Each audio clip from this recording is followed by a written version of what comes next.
Mirë se erdhe në botën ku askush nuk është i pafajshëm. Sekrete shqiptare, vendi ku rrëfimet më të thella, më të ndaluara dhe më të pathëna të shqiptarëve marrin zë.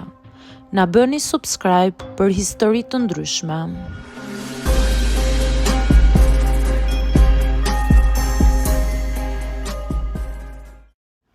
E zbulova nga lajmet që burri im merrej me punë të pista. Nuk e kisha imagjinuar kur se jeta ime do të ndryshonte brenda një nate dhe aq më pak nga një edicion lajmesh. Unë quhem Linda, 34 vjeçe dhe gjithmonë kam besuar se martesa ime ishte nga ato më të thjeshtat, më të qetat, pa ulërima dhe pa sekrete.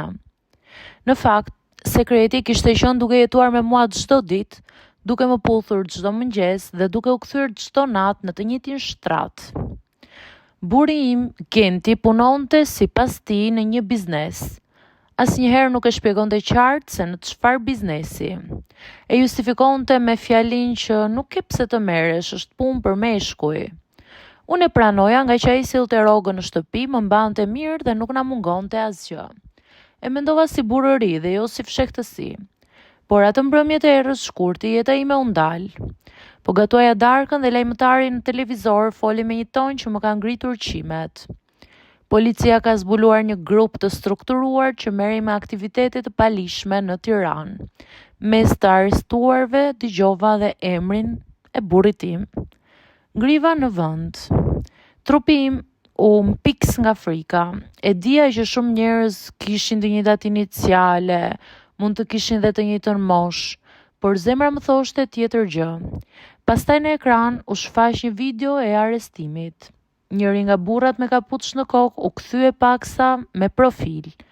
Mjekra, qëndrimi ishte pikërisht ai. Ishte burri im. Doreza e lugës më ra në tokë. Për minuta të gjata rija ngulur në vend duke parë televizorin sikur ai ishte i vetmi dritare drejt realitetit.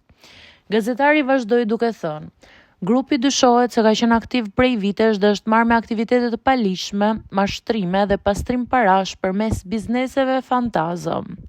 Mu pren gjunjët. Vitet e fundit, Genti kishte hapur dhe kishte mbyllur disa biznese.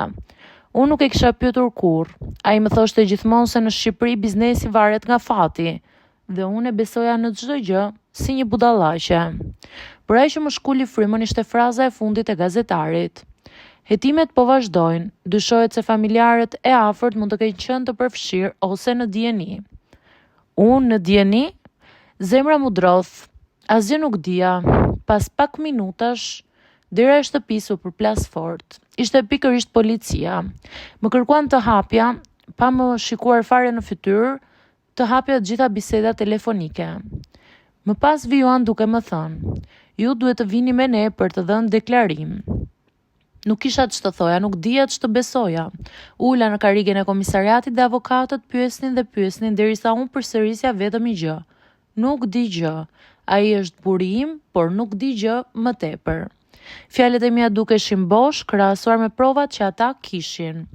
Disa ditë më vonë më lejuan ta shija bashkëshortin tim. Ishte i lodhur, i raskapitur, por më shikonte me një lloj pendese të heshtur. Pse nuk më the? E pyeta me zë të dridhur. Ai uli kokën, doja të mbroja aty. Nga çfarë doja të më mbroje? Pikërisht nga vetja ime. Ato fjalë më ngulën si thik. Më tregoi shumë pak. Ai tregoi që ishte futur pa dashje, njerëzit nuk e lanë mundësinë që ai të dilte. Kishte nisur me një gabim të vogël dhe pastaj një tjetër, derisa çdo gjë ishte bërë më e madhe se ai vet.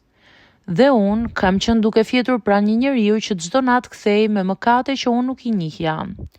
Familja ime më kthye kundër. Më thanë se duhet ta kisha kuptuar, sikur dikush kur futet në një diçka të tillë është shumë e lehtë për të kuptuar disa gjëra dhe për t'i shmangur. Më mbeti vetëm një derë për të mbyllur dhe një emër për t'u haruar. Sot jetoj e vetme në një dhomë të vogël që e paguaj qeran me punë të rastësishme. Bashorti është ende në burg, në pritje të gjykimit. Nuk e di nëse duhet ta urrej apo ta kujtoj me dhimbje. Ndonjëherë më merr malli për netët kur ai vinte i lodhur dhe më thoshte se gjithçka do rregullohet. Tani e di që ai nuk dinte si ta rregullonte veten.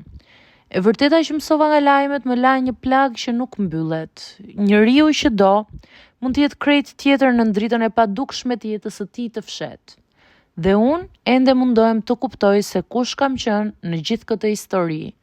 Kam qenë gruaja e mashtruar apo viktimë e verbërisë time?